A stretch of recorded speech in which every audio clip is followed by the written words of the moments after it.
Apreciados amigos, estamos nuevamente con ustedes en este momento para continuar con ese hermoso simposio acerca de la teología de la última generación. Estoy en este momento agradecido con el Señor que nos permite estudiar nuevamente este aspecto importante de lo que significa la perfección y la última generación.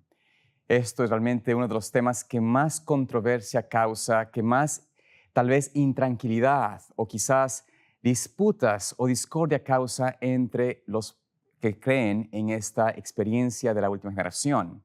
Porque hay una cuestión de si es algo posible poder alcanzar la perfección. Es algo que nosotros, los seres humanos, todos debemos de alguna forma sentirnos como tal vez con esta interrogante: ¿será posible que el pueblo, que la iglesia, que el pueblo de Dios pueda realmente ser perfecto? Y esta interrogante, esta pregunta, esta inquietud que tienen muchos y tenemos, por supuesto, muchos, es porque realmente nos vemos que en la experiencia humana es muy difícil o imposible alcanzar un estandarte de perfección.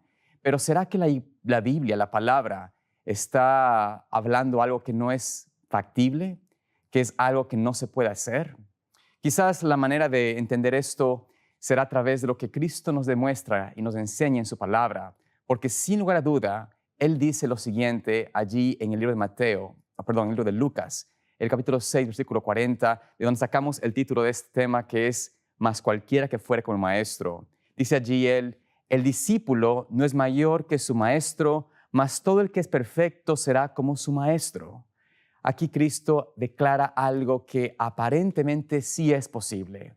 Y por eso vamos a abrir este espacio, este estudio, con una oración. Y les invito a que inclinen su rostro donde quiera que se encuentren, me acompañen orando al Señor. Amante Padre Celestial, Señor, en este momento estamos muy agradecidos porque tú nos permites escuchar tu voz. Y Señor, tú nos invitas a ser como tú fuiste, para ser así perfectos. Queremos, Señor, entender qué significa esto, cómo podemos, en nuestra experiencia humana, en nuestra debilidad, en nuestra flaqueza, ser como tú fuiste. Oh Señor, rogamos que tu Santo Espíritu nos dirija y que nos hable a través de tu palabra en esta hora. En el nombre de Jesús. Amén. Hay una cita de la pluma inspirada que sin lugar a duda trae un aspecto de esta dimensión importante de lo que significa el pueblo de Dios en el tiempo del fin, tener que recibir o alcanzar una perfección no vista antes. Dice la sierva del Señor en el libro Palabras de Vida del Gran Maestro, la página 47, lo siguiente: Cristo espera con un deseo anhelante la manifestación de sí mismo en su iglesia.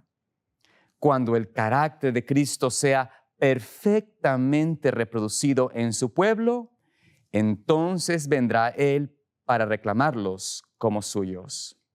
Esta cita ha causado mucha controversia, mucha inestabilidad, muchos conflictos y disputas en teología, entre doctores de la ciencia de la palabra de Dios, de la teología adventista. Ha habido estos conceptos que van a favor o en contra sobre lo que significa esta declaración de la pluma inspirada.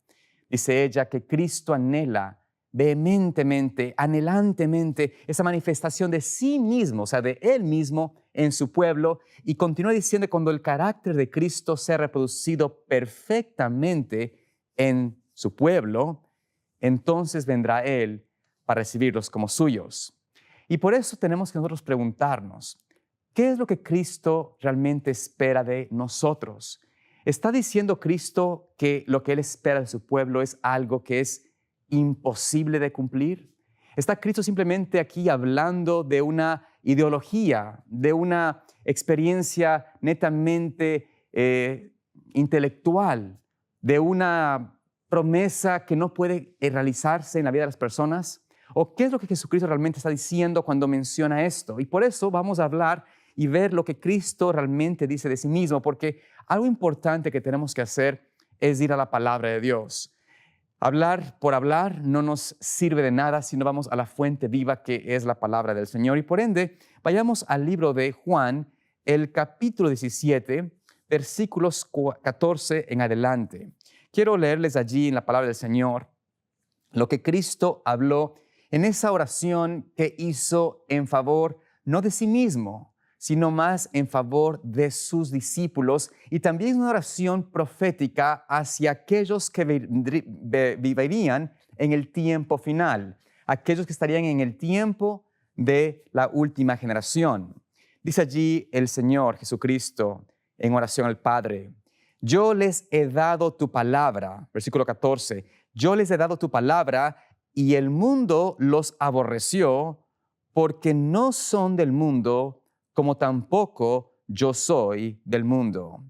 Aquí el Señor Jesucristo empieza a declarar algo importante para su pueblo, para nosotros, para sus discípulos. Dice al Señor: yo les he dado tu palabra.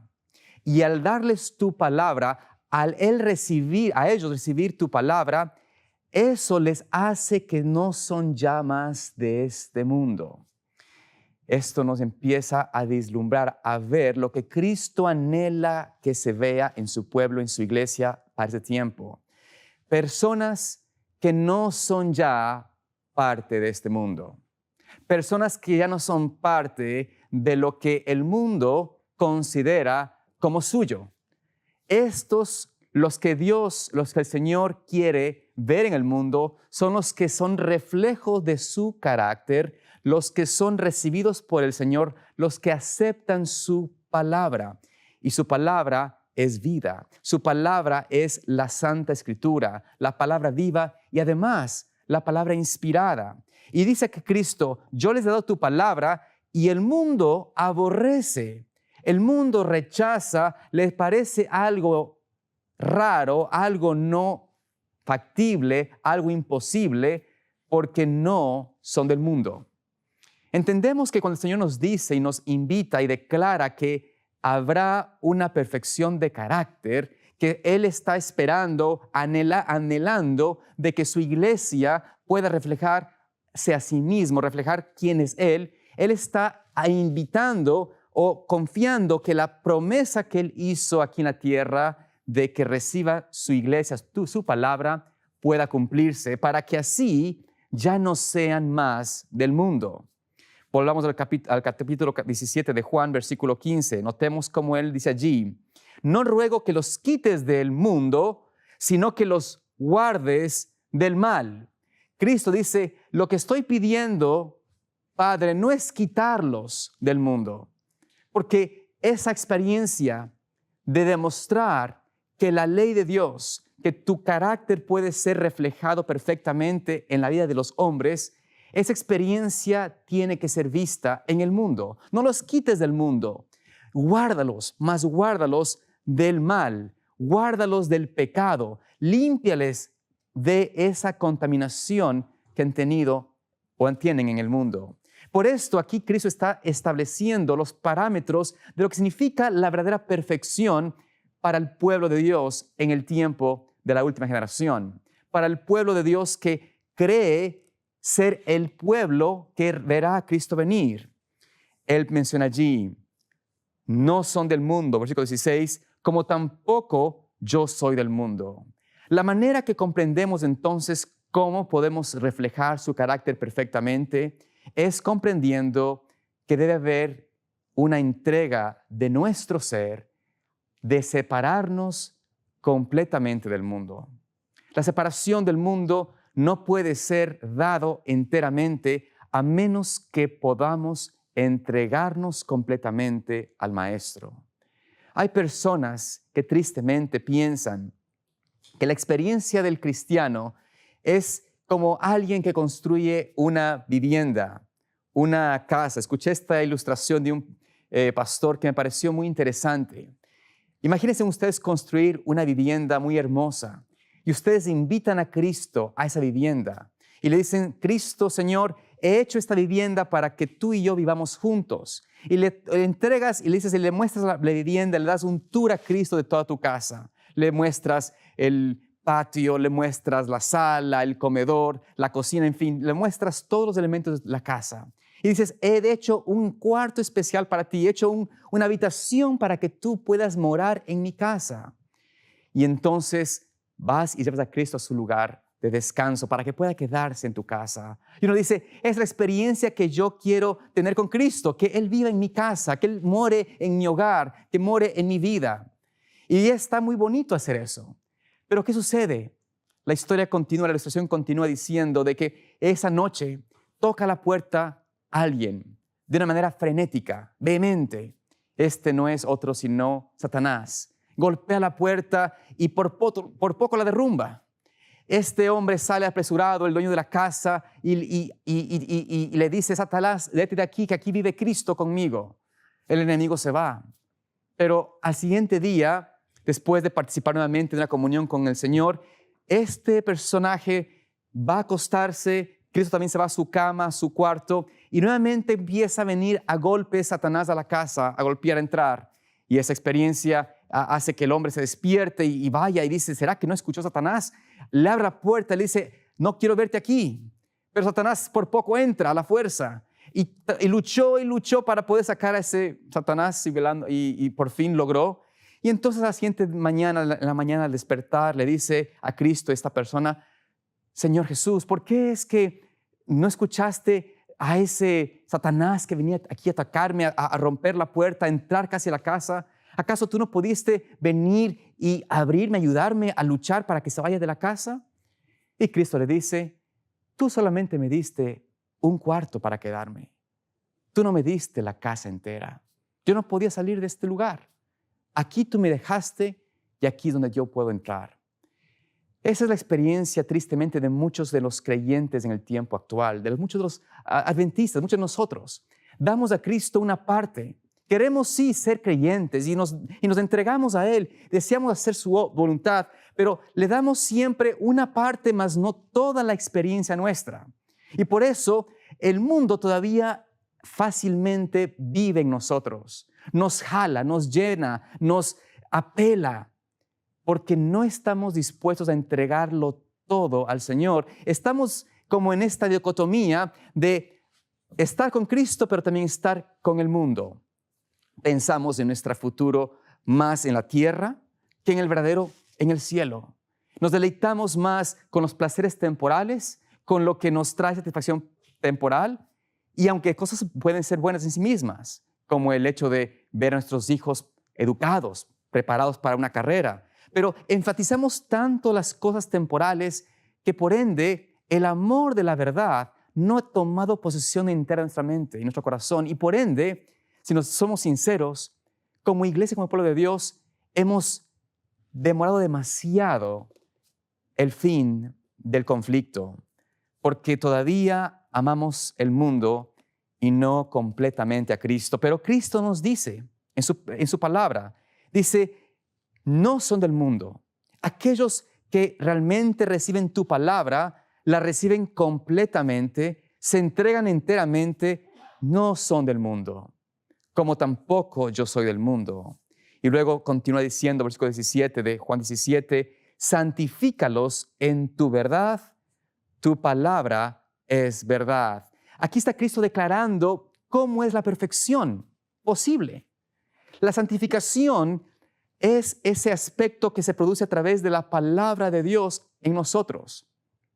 Pero ¿cuántos hemos tristemente dejado a un lado la lectura y el estudio personal de la palabra de Dios? Nos encanta escuchar palabra de segunda fuente.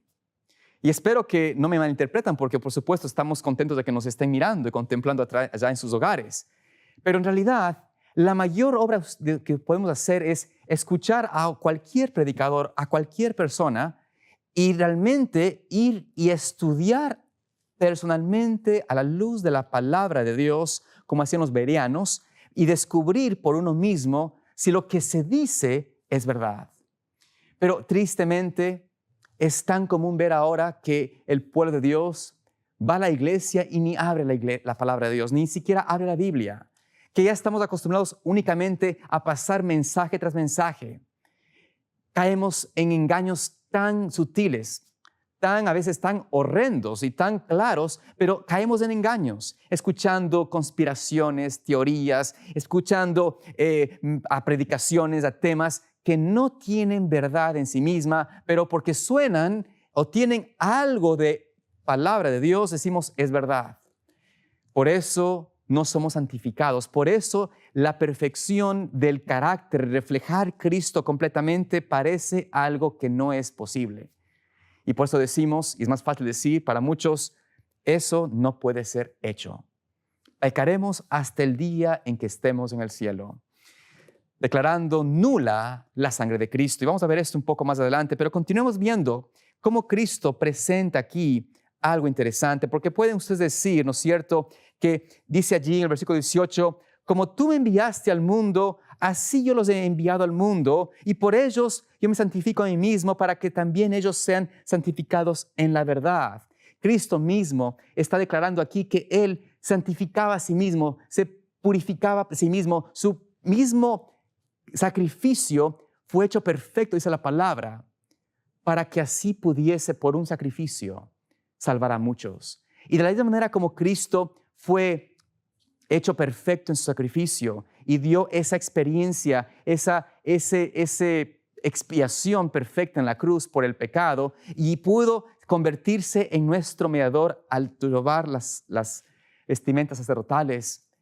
Él nos dice, como yo estoy delante del Padre, como yo estoy intercediendo, como yo estoy allí día a día declarando, abogando en favor de mis hijos, yo también los envío a ellos a santificarse a través de la palabra, a través de la verdad, para que ellos sean santificados en la verdad, santificados en esa palabra viva.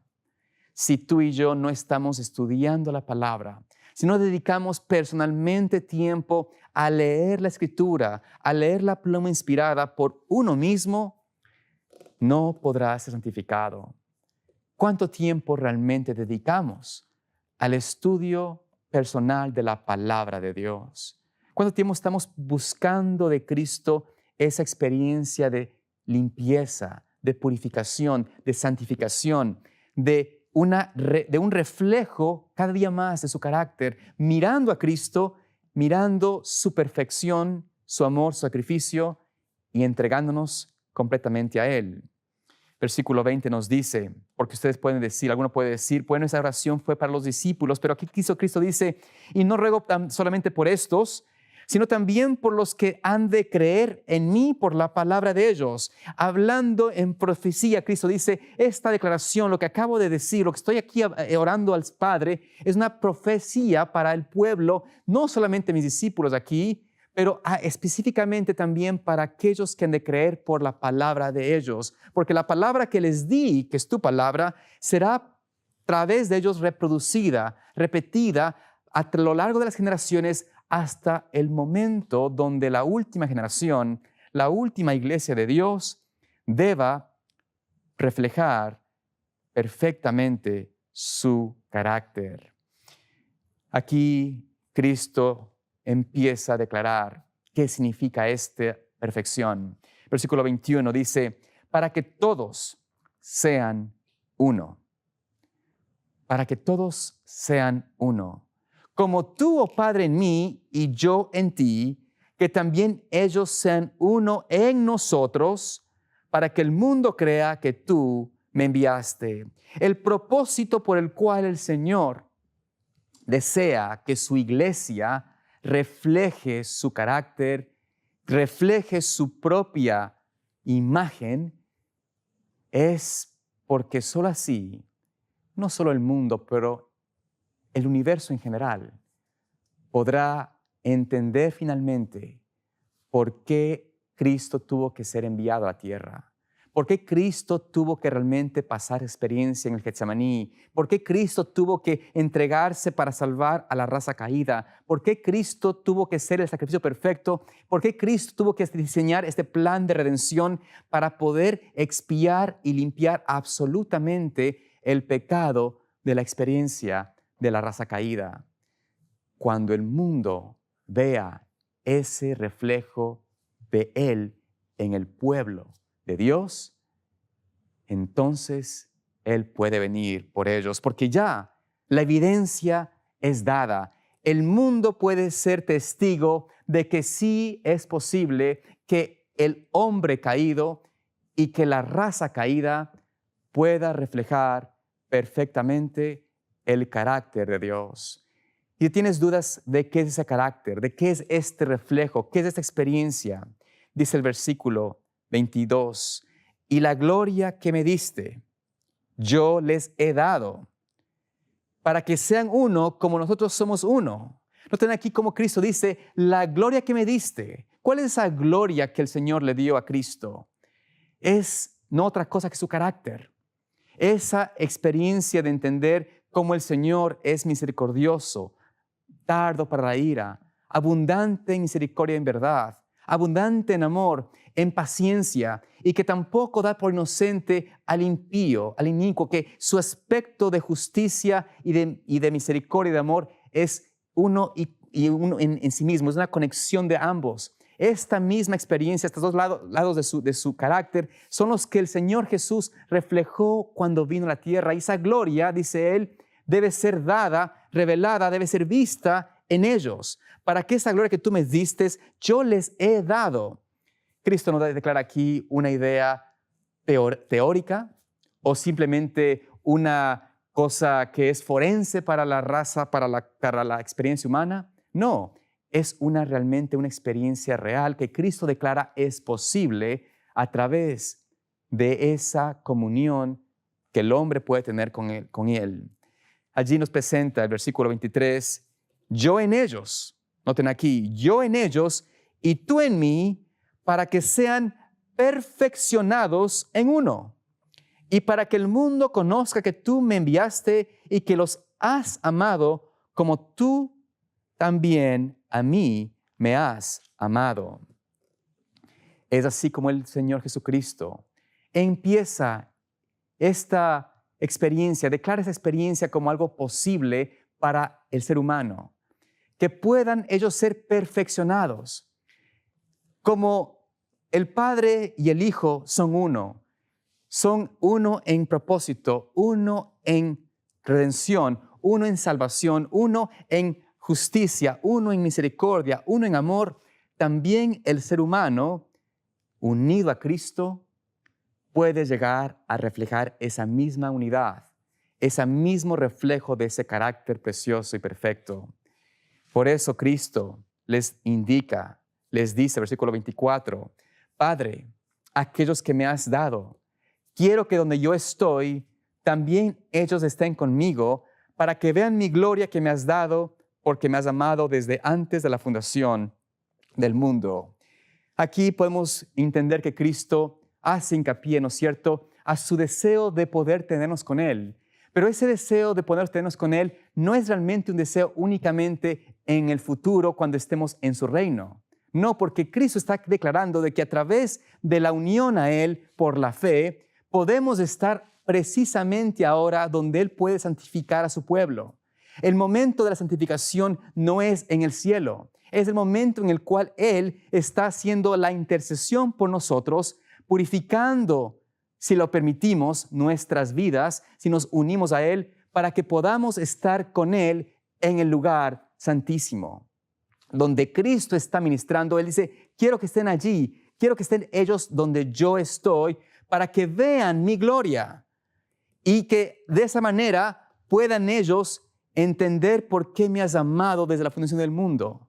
Cuando nosotros contemplamos esa gloria de Dios a través de la fe, a través de la experiencia que podemos entrar hoy mismo al lugar santísimo donde Cristo está intercediendo por nosotros, cuando entramos allí podemos nosotros ver su santidad, su gloria, ver su carácter y ser purificados, transformados, meditando y contemplando a nuestro amado Señor Jesucristo.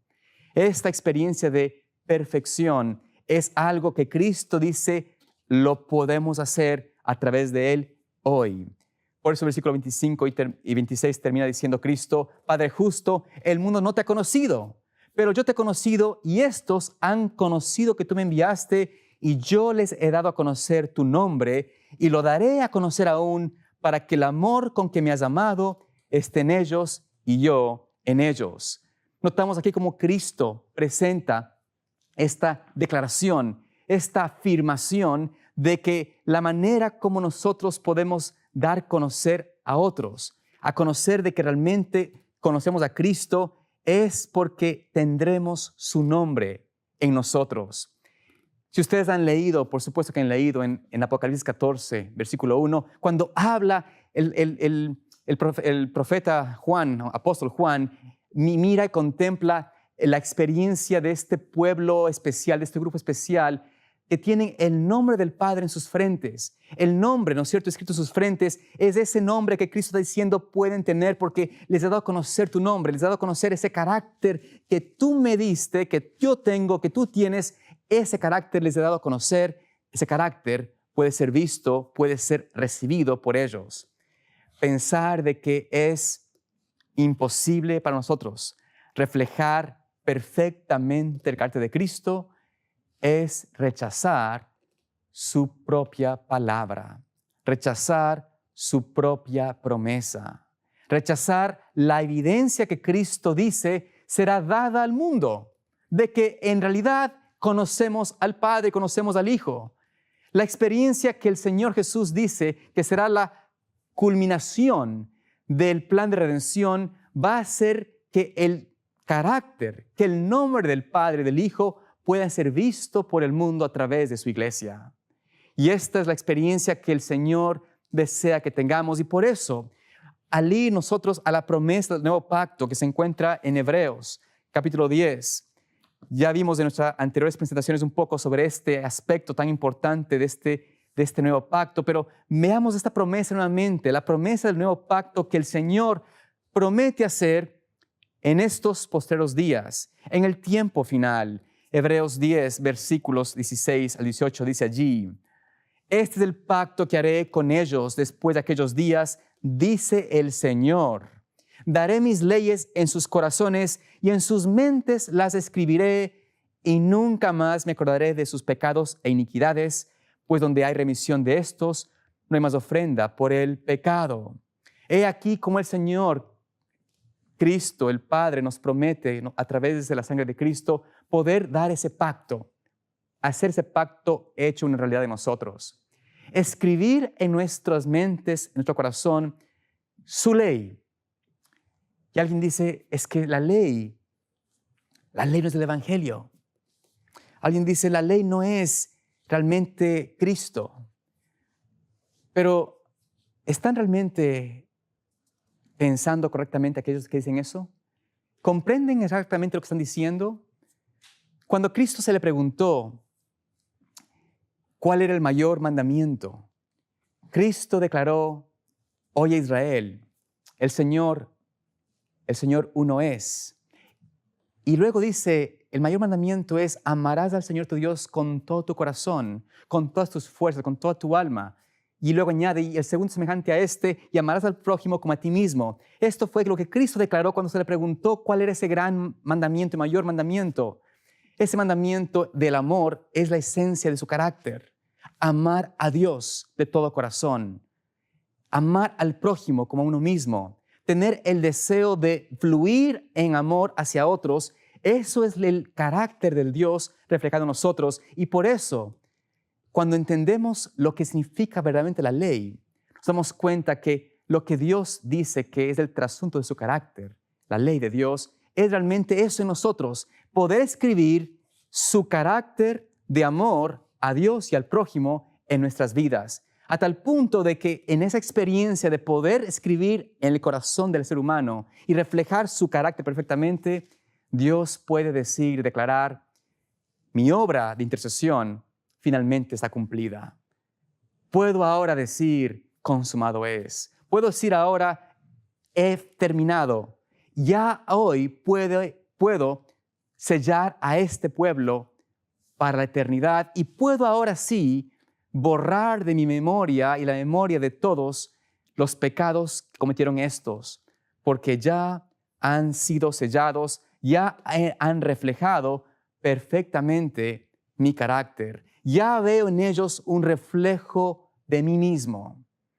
Esto es una declaración que Dios dice es posible, no porque el hombre lo puede hacer.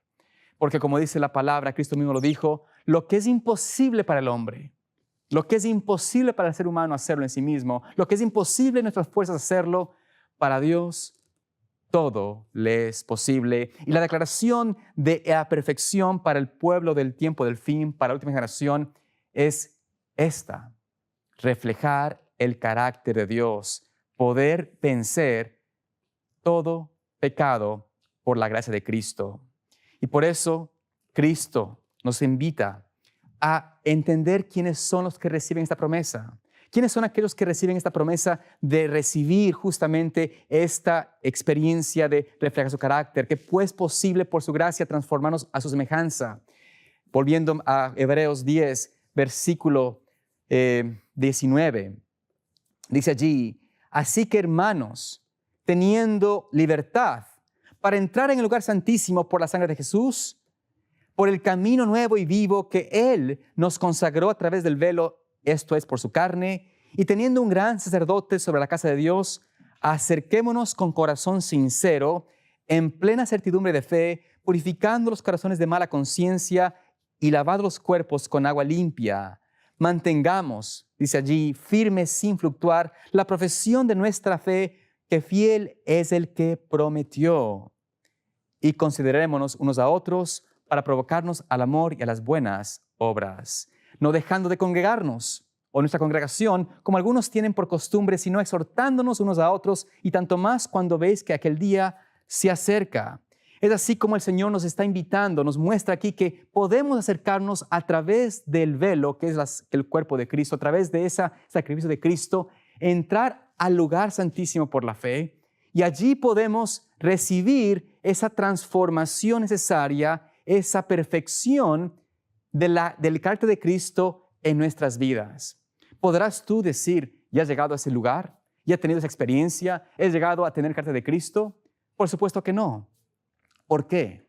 Porque la dependencia de aquellos que miran a Cristo es tal que jamás podrán decir de sus propios labios: he alcanzado ya esa experiencia de perfección. Porque al verse uno mismo, se da cuenta de su inmensa necesidad de un Redentor y un Salvador.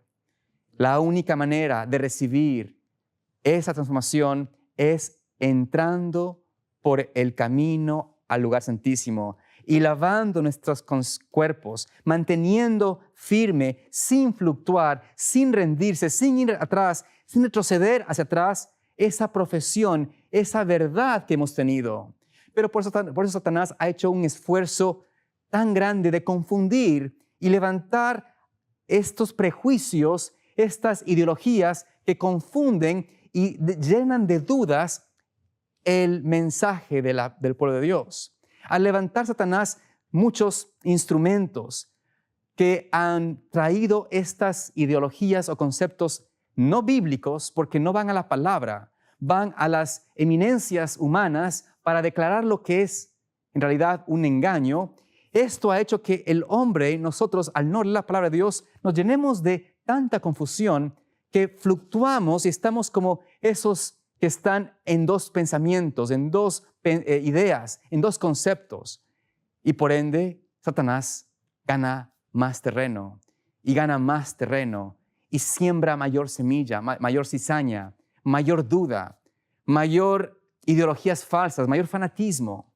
Todo esto porque nosotros nos hemos deslingado de la palabra de Dios. De hecho, muchos de nosotros hemos empezado a pensar de que la única manera de poder realmente ser buenos o ser perfectos es apartarse de todo el mundo. Y conozco varios ejemplos de personas que se han hecho realmente unas islas en sí mismas o en sus vidas o en sus familias para no contaminarse con nadie, porque nadie es bueno en sí mismo, no puede congregarse con nadie más, porque si no, no estaría en santidad. Pero aquí la palabra nos dice, no dejando nuestra congregación, sino más bien exhortándonos, ¿no es cierto?, unos a otros, versículo 25, y tanto más cuando veis que el día se acerca. Necesidad de congregarnos. Satanás ha tratado de destruir eso en esta pandemia. Y les digo la verdad, de que como pastor de iglesia, ha sido una de las cosas bastante difíciles de continuar, de mantener. Ha habido un deseo, una cizaña del enemigo de tratar de sembrar esta separación. Y claro, hemos hecho, por necesidad de pandemia, se hicieron estas reuniones virtuales. Pero la gente empezó y ha empezado, y han notado esto, no sé si ustedes han notado, que poco a poco, al dejar de congregarse, de ir a la iglesia, fomenta un espíritu de irreverencia, de como no necesidad de ir delante de Dios, de realmente conectarse con otros, de orar juntos, de buscar al Señor, porque es tan fácil quedarse en el cuarto, no arreglarse para ir ni siquiera a la iglesia, es tan fácil ver un canal más y empezamos a descuidar la santidad del sábado, la santidad, lo que hace ese día especial de congregarnos para buscar de Dios su unción. Todo eso ha sido artimaña de Satanás para tratar de desanimar al pueblo y llevarlos a un engaño, separarlos. Pero Dios nos invita a no dejar de congregarnos, más bien, mientras más cerca, buscar la congregación de aquellos que desean acercarse al Señor. Y luego, hay una consecuencia nefasta, tan nefasta para aquellos que rechazan esta verdad. Si usted escucha este mensaje y es de aquellos que tienen dudas, y es muy probable que tengas dudas porque tal vez has escuchado por mucho tiempo a otro tipo de pensamiento, otra teología, otra ideología, que no es la ideología original bíblica adventista. Ha sido, tristemente, ya hemos visto ya en varias presentaciones aquí de nuestros apreciados pastores y colegas, que han habido demasiados ataques sistemáticos para poder quitar la cristología de nuestra iglesia, la verdadera cristología, la verdadera teología. Y por ende, hemos visto nosotros de que es muy común ver a personas que rechazan este tipo de mensajes. Ni siquiera lo escuchan completamente, ni siquiera van a la palabra de Dios, simplemente escuchan ya el nombre de tal pastor o tal persona, dicen, ya ese me va a hablar algo que no es de acuerdo a lo que yo entiendo. Y no dejan que la palabra explique a sí misma. Pero si estás en ese caso, por si acaso puede ser que estés aquí buscando algún tipo de argumento para sostener tu posición. ¿Qué sucede cuando nosotros rechazamos esta promesa del pacto de Cristo por nosotros? Esta promesa de que puede el pueblo de Dios reflejar perfectamente su carácter. ¿Qué sucede cuando nosotros decimos, yo no puedo y no podré jamás vencer el pecado en mi vida? ¿Qué sucede cuando pensamos de que la sangre de Cristo me limpia de pecado, pero no puede realmente purificar mi vida de la contaminación del pecado y darme la victoria a través de su gracia? El versículo 26 nos dice claramente lo siguiente. Escuchen bien, palabra de Dios, Hebreos 10:26. Porque si pecáramos voluntariamente después de haber recibido el conocimiento de la verdad, ya no queda más sacrificio por el pecado, sino una horrenda expectación de juicio y hervor de fuego que ha de devorar a los adversarios. El que menospreciare la ley de Dios o la ley de Moisés por el testimonio de 2 o 3 testigos muera sin ninguna misericordia.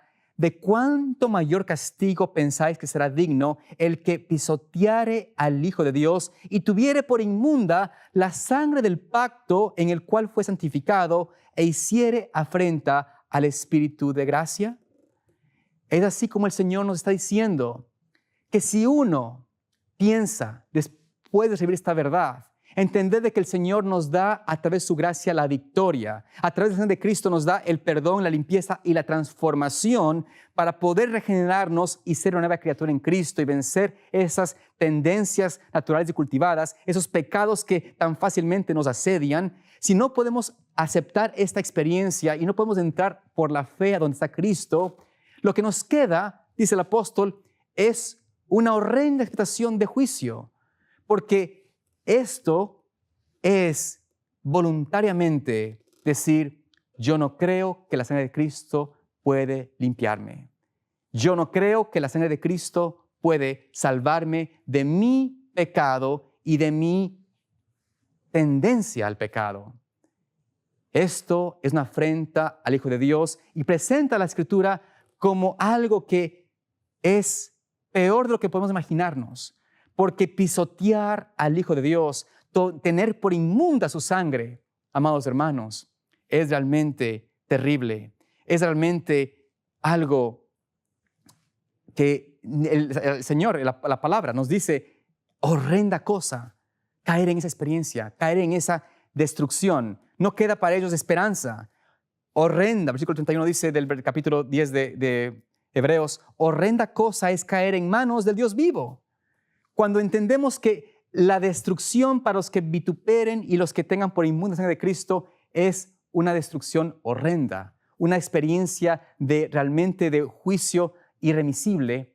Esto nos demuestra que tenemos hoy, por la gracia de Cristo, mientras tenemos gracia y tenemos la oportunidad de entrar, que nuestra obligación es hacer ese paso, entrar por la fe a donde Cristo está. Pero, ¿por qué hay, amados hermanos, por qué ha habido tanta oposición a este mensaje? ¿Por qué hay tanta experiencia contraria o tanto testimonio, tanta predicación donde sutilmente siembran dudas de esta verdad de Cristo? No verdad ni siquiera de la iglesia, sino de Cristo mismo. Es la verdad que Cristo dejó para su iglesia. Vayamos a la parábola que se encuentra en el libro de Lucas, capítulo 6. Cuando les leía al principio el primer versículo de Lucas 6:40, en realidad ese versículo es parte de la parábola más corta, creo yo, de que Cristo dio. Es una parábola muy puntual, 2 versículos nada más. Lucas 6:39 dice lo siguiente. Noten ustedes aquí, les dijo una parábola, dice Cristo. ¿Puede el ciego guiar al ciego? Aquí Cristo hace una interesante parábola porque es algo que no se ve, no es una historia verdadera. Bueno, puede ver que hay un caso de un ciego que sigue a otro ciego. Tal vez ahora con la tecnología uno puede decir, hay ciegos que siguen a otro ciego, ¿no? Pero en realidad Cristo está haciendo aquí una parábola de algo que no hace sentido. Pero dice aquí, ¿puede un ciego guiar a otro ciego? Si es que un ciego siguiera a otro ciego, ¿qué sucedería? Dice, ¿no caerán ambos en el hoyo? ¿Cuál es el problema de nosotros hoy en día? ¿Por qué hay tanta oposición a esto? Porque hemos, tristemente, estado mirando a ciegos. ¿A ciegos? Dice usted, claro. Porque cuando dice la palabra que si no se predica o no se habla a la ley del testimonio, no hay luz en ellos, ¿qué significa eso? Alguien que es ciego.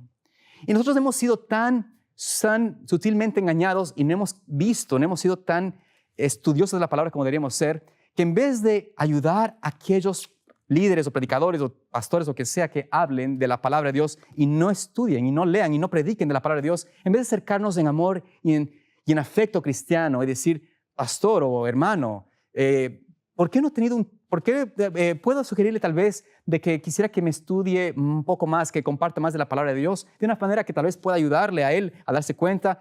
Hemos aceptado simplemente ese tipo de mensaje donde nos da un sentido de entretenimiento, de algo, de un momento de ser algo jocoso, que nos alegre, que nos da un momento de alegría.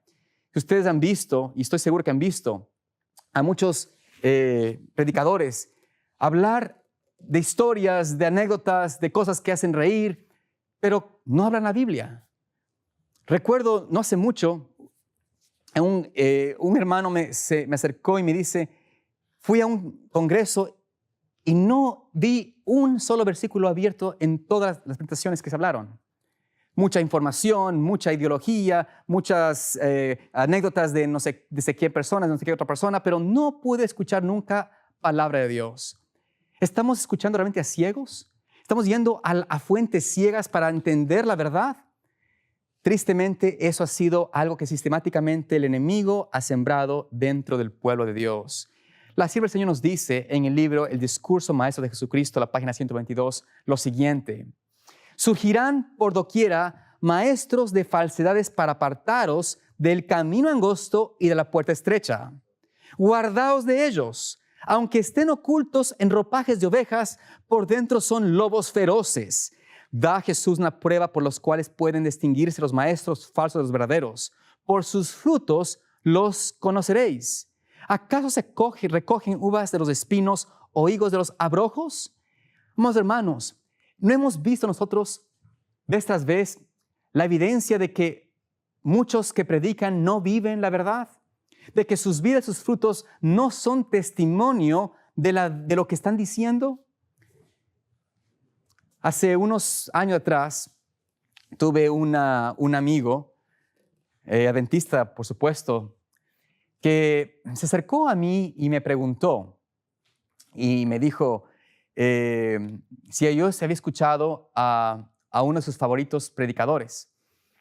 Él era un apologista de renombre. No era adventista, así que eso ya para mí sembraba algo de duda, pero él me decía, me encanta escuchar cómo esa persona predica. La manera como defiende el cristianismo es algo increíble, impresionante. Me encanta escucharlo, me hace realmente apreciar más al Señor. Yo le digo, me parece muy bien, pero le dije la verdad, yo realmente nunca he escuchado a tal persona. Nunca escuché a esa persona. Y también el padre me acercó y dijo, ¿tampoco escuchaste a esta persona? Tienes que escucharlo, es un tremendo hombre de Dios. Entonces yo le dije, bueno, si es hombre de Dios, ¿él cree en el sábado? ¿Cree en la ley de Dios? Dice, no cree en la ley, no cree en el sábado, pero es un hombre de Dios. Le dije, ¿estás seguro de eso? Sí, porque la manera como él defiende la verdad y predica la verdad y defiende el cristianismo es increíble. Entonces le dije, mira, bueno, yo le dije algo, y como les digo, no conocí a este hombre ni tenía idea de esa persona. Pero le dije, mira, si alguien que realmente es llevado por el Espíritu Santo a conocer a Cristo y conocer su palabra y su verdad, va a llegar a la verdad. Y si esa persona ha tenido un recorrido de muchos años predicando de Cristo, el cristianismo, pero no ha aceptado la verdad de la palabra, de la ley de Dios, del mandamiento de Dios, esa persona, por más que predique, no tiene verdad. Y yo tendría una duda grande en escuchar a esa persona. No, pero es que no puedes ser así. Y yo le dije, mira, yo no sé, puede estar equivocado, puede ser un hombre de Dios, pero le dije, mira, yo voy a averiguar un poco. Voy a investigar, ya que me dejas esa duda, voy a investigar un poco sobre esta persona porque me interesa saber un poco más, ¿no? Y entonces me di cuenta, brevemente fui a buscar un poco de esa información, y me di cuenta de que este hombre tuvo una predicación años atrás en contra de la ley de Dios, en contra del sábado. Entonces yo dije, tengo que hablar con mi amigo. Y le dije, mira, solamente hice esta pequeña investigación. Encontré esta predicación de él y veo que no tiene luz. Este no es un hombre de Dios. ¿Cómo es posible? Pero si ese hombre ha salvado a muchos del engaño, defiende el cristianismo de una manera que es increíble. No puede ser. Le dije, de acuerdo a la palabra de Dios, escrito está, no hay luz en él. No tengo que decirles que pasaron un par de años. Ese hombre falleció y se descubrió una doble vida de ese hombre. Una doble vida donde mostraba afecto al pecado, amor al pecado, a la inmundicia. Una doble vida. Esto fue algo que demuestra, y es una pequeña ilustración, vuelvo a decir, no es adventista, así que no estamos hablando de nadie específicamente, pero el tema es que cuando nosotros creemos a los hombres sin ver sus evidencias, sin realmente vernos si tienen sus frutos que dan evidencia de que conocen al Señor, debemos tener cuidado. Continúa la del Señor diciendo lo siguiente, noten lo que dice allí en la siguiente parte de la cita. Vuelvo a leer en el libro El Discurso Maestro de Jesucristo, la página 122. Dice, no nos dice que los probemos por sus suaves palabras ni su exaltada profesión de fe. Se los ha de juzgar por la palabra de Dios, a la ley y al testimonio. Si no dijeren conforme a esto, es porque no les ha amanecido. Cesa, hijo mío, de oír las enseñanzas de que te hacen divagar de las razones de sabiduría. ¿Qué mensaje traen estos maestros? ¿Nos hacen venerar y temer a Dios? ¿Nos hacen manifestar amor hacia Él mediante la lealtad a sus mandamientos? Si los hombres no sienten la obligación de observar la ley moral, si se burlan de los preceptos de Dios, si traspasan aún en el más pequeño de sus mandamientos y así enseñan a los hombres, no tendrán ningún valor a los ojos del cielo. Podemos saber que sus pretensiones carecen de fundamento. Hacen la misma obra que se originó con el príncipe de las tinieblas, el enemigo de Dios. Es este el gran peligro que estamos presentando y viviendo en nuestro tiempo. Enemigos de Dios. La obra satánica que se hizo en el cielo se hace hoy también en nuestra iglesia. por aquellos que profesan tener una gran fe, una gran experiencia en la palabra de Dios, pero que de alguna manera sugieren o siembran dudas en nuestra mente sobre la veracidad de guardar la ley de Dios, de que es necesario tener victoria sobre el pecado, de que es realmente el plan de Dios escribir su ley en mi corazón para poder vivir una vida santificada, perfecta delante de Dios. Esa duda que se siembra continuamente es la obra satánica. Y por eso Cristo dice allí, esa parábola, ¿puede el ciego guiar a otro ciego? ¿Cómo puedo yo no ser ciego? Yendo por mí mismo a la palabra de Dios. Yendo por mí mismo a la fuente viva, a la fuente que me muestra la verdad. Cristo no dejó la palabra de Dios solo para el teólogo, solo para el pastor, solo para el doctor con maestría, con teología, con ciencia de hombres grandes. No, la palabra de Dios fue dada a cada ser humano, porque Cristo envió al Espíritu Santo, el Consolador, a quien el Padre enviará en mi nombre. Él os enseñará todas las cosas y os recordará todo lo que os he dicho. Esa es la promesa de Cristo a nosotros, a su iglesia, que Él, el Espíritu Santo, es el que nos guía a la verdad, el que nos enseña todas las cosas.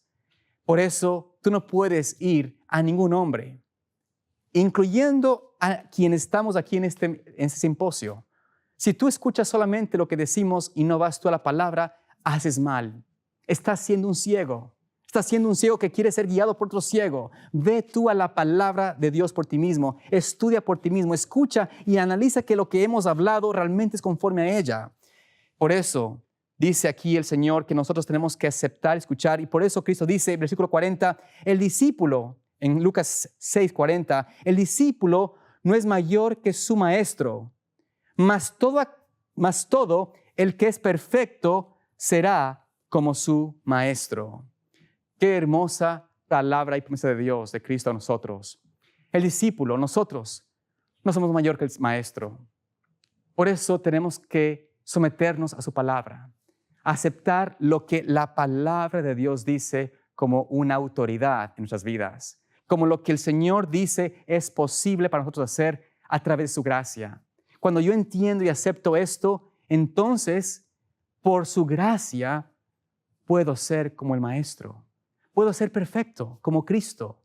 No porque yo tenga ese atributo en mí mismo, pero porque yo me he sometido a la palabra de Dios. Porque yo me he sometido a la influencia del Espíritu Santo que puede transformarme por su gracia a la semejanza de Cristo.